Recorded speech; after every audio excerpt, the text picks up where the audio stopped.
And joining us right now, friend of the program, David Bozell, Media Research Center. David, I think it's fair to say that Media Research Center can sort of sit up straight today and recognize the good work that your team does there in pulling clips. Is it Nick Fondacaro who's in charge of the late night shows? Because when I saw the odious remarks from Jimmy Kimmel, it was on a Newsbusters Media Research Center reel. Yeah, thanks, Larry. Hi, Bethany. Good morning to both of you. Morning. No, this one was Alex Christie. He's got the late night beat.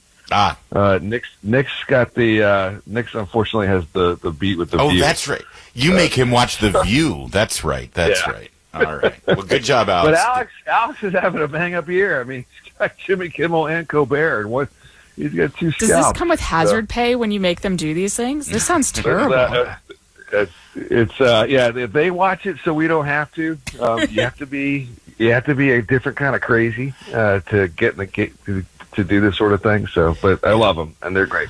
Well, David, here's the thing. As a conservative commentator, as you are, as I am, as a conservative broadcaster for that matter, I certainly don't want people to lose their job over political speech. Is that what happened here, or is there something else going on here? And what do we know about the FCC's involvement, if any involvement?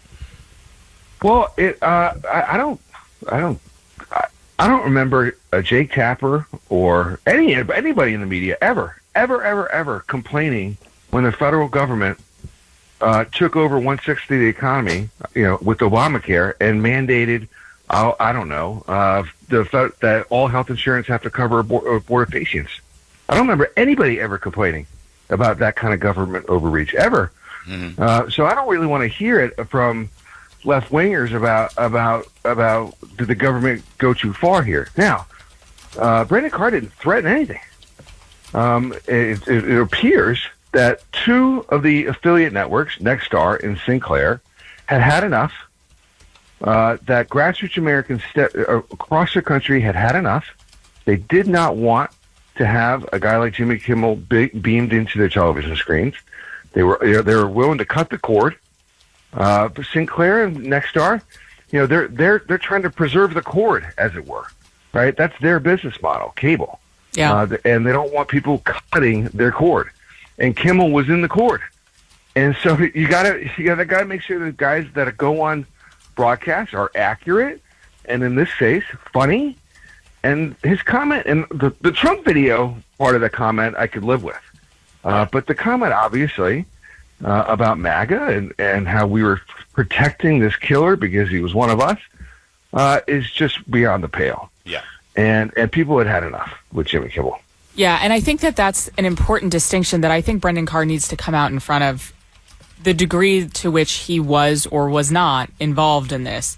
Do you have any sense, what his response is going to be? Because he's basically being painted as like Hitler part, 300,000 by virtue of being such a free speech villain. Well, to me, he's the one regulator in the city who understands his primary role, which is to protect the American consumer. Yeah. And then by extension, the broadcast companies. That's kind of one of his chief jobs. I think I'm speculating because I don't know the answer really, but I'm speculating. My guess is that affiliate companies call Brendan Carr the chairman of the FCC and said, "What are our options? You're the chairman of the FCC. What can we do?" Yeah. And it may have been pitched by the chairman of the FCC, like, this is an idea. Like, you could threaten to blockade his show. But I don't remember Brendan Carr ever threatening federal intervention. Speaking with David Bozell of Media Research Center, president of Media Research Center, there's also this other strain of defense for Jimmy Kimmel saying it's a comedy show, it's a monologue, it's like this isn't like journalism.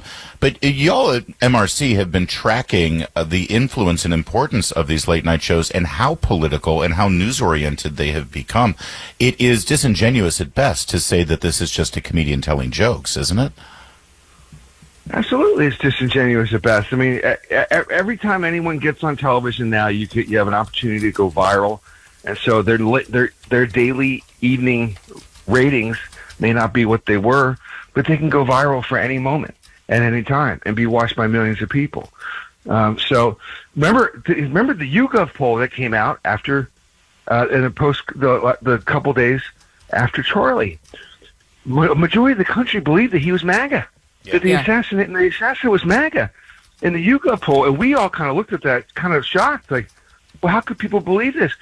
Well, because Kimmel, one of the reasons, I don't want to put it completely on Kimmel, but one of the reasons is that a major talk show host with a major monologue on Monday said it was MAGA, that the assassin was MAGA. And so some of this is, and that'll get remedied over the next couple of days as stories about the indictment. And the indictment's pretty clear that he was anything but. So as stories about the indictment start to percolate out there, those numbers should reverse. But the press knows that if you are first and fast, and entertainment media knows the same thing. If you are first and fast, people might believe you. And Jimmy was the first late night host on the Monday, because everybody takes Friday off, on the Monday night to brand it, and branded this assassin as MAGA. Yeah. And it's just totally unfair. So the YouGov poll suggesting that a majority of the country believed him is evidence of how powerful they still can be. Yep, incredibly influential. David Bozell, thanks for jumping in on this story, a big media story. And once again, Media Research Center have their fingerprints on the research and exposing exactly what's going on here, and always effective. Thank you, David. Thanks, Larry. Thanks, Beth. Thank you. It's 6:44.